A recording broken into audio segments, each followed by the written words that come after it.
Hello साथी नमस्ते। हामी चाहिँ 23 घण्टाको यात्रापछि दिल्ली चाहिँ आइपुग्यौँ, तर गाडीबाट चाहिँ झरेको छैनौँ होइन। गाडीमा चाहिँ अझै आधी घण्टा लाग्छ होला हामीलाई बाहिर के अरे झर्नलाई। 24 घण्टा भनेको ठ्याक्कै हेर्नु न 24 घण्टैमा आइपुग्यौँ। बाहिर चाहिँ यस्तो छ, हामी गाडीबाट चाहिँ झरेको छैनौँ, तर अब आइसक्यो बाहिर बोर्डहरूमा चाहिँ हेरेर चाहिँ त्यस्तै छ।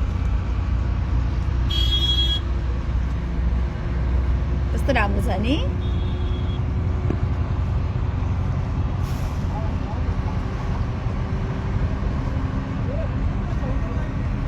दिल्लीको यात्रा आइपुग्यो, कष्टकर यस्तै हो।